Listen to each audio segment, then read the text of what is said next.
तंत्र सूत्र विधि 2, जब श्वास नीचे से ऊपर की ओर मुड़ती है और फिर जब श्वास ऊपर से नीचे की ओर मुड़ती है, इन 2 मोड़ों के द्वारा उपलब्ध हो। थोड़े फर्क के साथ ये वही विधि है, और अब अंतराल पर न होकर मोड़ पर है। बाहर जाने वाली और अंदर जाने वाली श्वास एक वर्तुल बनाती है। याद रहे, वे समांतर रेखाओं की तरह नहीं। हम सदा सोचते हैं कि आने वाली श्वास और जाने वाली श्वास 2 समांतर रेखाओं की तरह है, मगर वे ऐसी है नहीं। भीतर आने वाली श्वास आधा वर्तुल बनाती है और शेष आधा वर्तुल बाहर जाने वाली श्वास बनाती है। इसलिए पहले यह समझ लो कि श्वास और प्रश्वास मिलकर एक वर्तुल बनाती है, और वे समांतर रेखाएं नहीं है, क्योंकि समांतर रेखाएं कहीं नहीं मिलती। दूसरी है कि आने वाली और जाने वाली श्वास 2 नहीं है, वे एक है। वही श्वास भीतर आती है, बाहर भी जाती है, इसलिए भीतर उसका कोई मोड़ अवश्य होगा। वह कहीं जरूर मुड़ती होगी। कोई बिंदु होगा जहां आने वाली श्वास जाने वाली श्वास बन जाती होगी। लेकिन मोड़ पर इतना जोर क्यों है? क्योंकि शिव कहते हैं जब श्वास नीचे से ऊपर की ओर मुड़ती है और फिर जब श्वास ऊपर से नीचे की ओर मुड़ती है, इन 2 मोड़ों के द्वारा उपलब्ध हो। बहुत सरल है,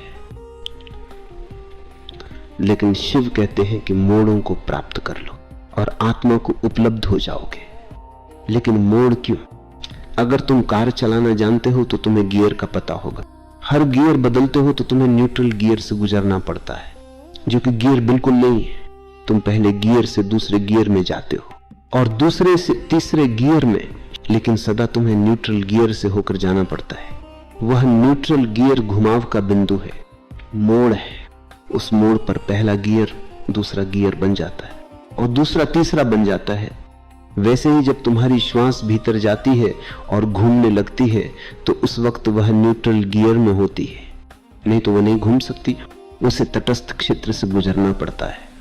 उस तटस्थ क्षेत्र में तुम न तो शरीर हो और न मन ही हो, न शारीरिक हो न मानसिक हो, क्योंकि शरीर तुम्हारे अस्तित्व का एक गियर है और मन उसका दूसरा गियर है। तुम एक गियर से दूसरे गियर में गति करते हो, इसलिए तुम्हें एक न्यूट्रल गियर की जरूरत है जो न शरीर हो और न मन हो। उस तटस्थ क्षेत्र में तुम मात्र हो, मात्र अस्तित्व, शुद्ध, सरल, अशरीरी और मन से मुक्त। यही कारण है कि घुमाव बिंदु पर, मोड़ पर इतना जोर है। मनुष्य एक यंत्र है, बड़ा और बहुत जटिल यंत्र। तुम्हारे शरीर और मन में भी अनेक गियर है। तुम उस महान यंत्र रचना का ही हिस्सा हो। तुम एक महान यंत्र हो और अच्छा है कि तुम्हें उसका बोध नहीं है, अन्यथा तुम पागल हो जाओगे। शरीर ऐसा विशाल यंत्र है कि वैज्ञानिक कहते हैं अगर हमें शरीर के समांतर एक कारखाना निर्मित करना पड़े तो उसे 4 वर्ग मील जमीन की जरूरत होगी और उसका शोरगुल इतना भारी होगा कि उससे 100 वर्ग मील भूमि प्रभावित होगी। शरीर एक विशाल यांत्रिक रचना है, विशालतम। उसमें लाखों लाखों कोशिकाएं हैं और प्रत्येक कोशिका जीवित है। तुम 7 करोड़ कोशिकाओं के एक विशाल नगर में हो। तुम्हारे भीतर 7 करोड़ नागरिक बसते हैं और सारा नगर बहुत शांति और व्यवस्था से चल रहा है। प्रतिक्षण यंत्र रचना काम कर रही है और वो बहुत जटिल है। कई स्थलों पर इन विधियों का तुम्हारे शरीर और मन की यंत्र रचना के साथ वास्ता पड़ेगा, लेकिन याद रखो कि सदा ही जोर उन बिंदुओं पर रहेगा जहां तुम अचानक यंत्र रचना के अंग नहीं रह जाते हो। जब एकाएक तुम यंत्र रचना के अंग नहीं रहे तो यही क्षण है जब तुम गियर बदलते हो। उदाहरण के लिए, रात जब तुम नींद में उतरते हो तो तुम्हें गियर बदलना पड़ता है, क्योंकि दिन में जागी हुई चेतना के लिए दूसरे ढंग की यंत्र रचना की जरूरत रहती है। तब मन का भी एक दूसरा भाग काम करता है और जब तुम नींद में उतरते हो तो वो भाग निष्क्रिय हो जाता है और अन्य भाग सक्रिय होता है। उस क्षण वहां एक अंतराल, एक मोड़ आता है। एक गियर बदला, फिर सुबह जब तुम जागते हो तो गियर बदलता है। तुम चुपचाप बैठे हो और अचानक कोई कुछ कह देता है और तुम क्रुद्ध हो जाते हो, तब तुम भिन्न गियर में चले गए। यही कारण है कि सब कुछ बदल जाता है। तुम क्रोध में हुए तो श्वास क्रिया बदल जाएगी, वो अस्त व्यस्त हो जाएगी। तुम्हारी श्वास क्रिया में कंपन आ जाएगा, किसी चीज को चूर चूर कर देना चाहेगा ताकि ये घुटन जाए। शरीर में और ही तरह का रस द्रव्य सक्रिय होगा, पूरी ग्रंथि व्यवस्था ही बदल जाएगी। क्रोध में तुम दूसरे ही आदमी हो जाते हो। एक कार खड़ी है, तुम उसे स्टार्ट करो, उसे किसी गियर में न डालकर न्यूट्रल गियर में छोड़ दो। गाड़ी हिलेगी, कांपेगी, लेकिन चलेगी नहीं, वो गर्म हो जाएगी। इसी तरह क्रोध में नहीं कुछ कर पाने के कारण तुम गर्म हो जाते हो। यंत्र रचना तो कुछ करने के लिए सक्रिय है और तुम उसे कुछ करने नहीं देते, तो उसका गर्म हो जाना स्वाभाविक है। तुम एक यंत्र रचना हो, लेकिन मात्र यंत्र रचना नहीं हो, उससे कुछ अधिक हो। उस अधिक को खोजना है। जब तुम गियर बदलते हो तो भीतर सब कुछ बदल जाता है। जब तुम गियर बदलते हो तो एक मोड़ आता है। शिव कहते हैं, जब श्वास नीचे से ऊपर की ओर मुड़ती है और फिर जब श्वास ऊपर से नीचे की ओर मुड़ती है, इन दो मोड़ों के द्वारा उपलब्ध हो जाओ। मोड़ पर सावधान हो जाओ, सजग हो जाओ। लेकिन ये मोड़ बहुत सूक्ष्म है और उसके लिए बहुत सूक्ष्म निरीक्षण की जरूरत पड़ेगी। हमारी निरीक्षण की क्षमता नहीं के बराबर है, हम कुछ देख ही नहीं सकते। अगर मैं तुम्हें कहूं कि इस फूल को देखो, इस फूल को जो तुम्हें मैं देता हूं, तो तुम उसे नहीं देख पाओगे। एक क्षण को तुम उसे देखोगे और फिर किसी और चीज के संबंध में सोचने लगोगे। वह सोचना फूल के विषय में हो सकता है, लेकिन वो फूल नहीं हो सकता। तुम फूल के बारे में सोच सकते हो कि देखो वह कितना सुंदर है, लेकिन तब तुम फूल से दूर हट गए। अब फूल तुम्हारे निरीक्षण क्षेत्र में नहीं रहा, क्षेत्र बदल गया। तुम कहोगे कि यह लाल है, नीला है, लेकिन तुम उस फूल से दूर चले गए। निरीक्षण का अर्थ होता है किसी शब्द या शाब्दिकता के साथ, भीतर की बदलाहट के साथ न रहकर मात्र फूल के साथ रहना।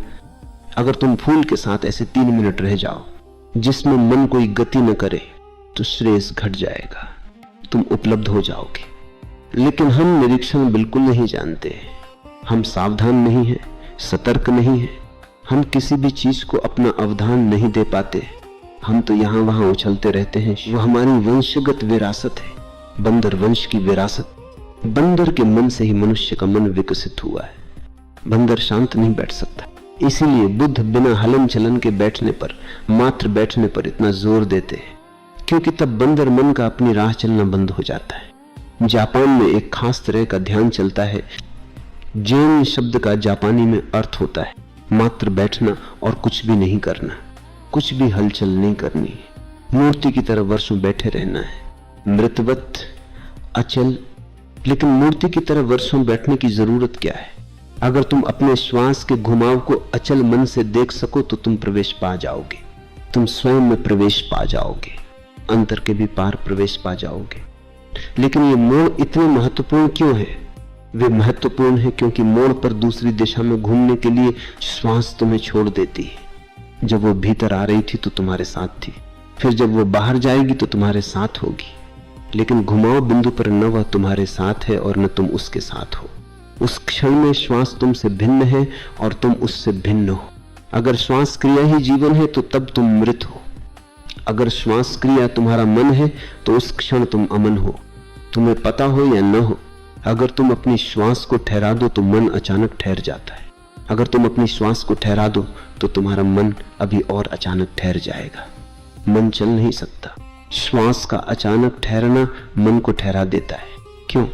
क्योंकि वे पृथक हो जाते। केवल चलती हुई श्वास मन से, शरीर से जुड़ी होती है, अचल श्वास अलग हो जाती है।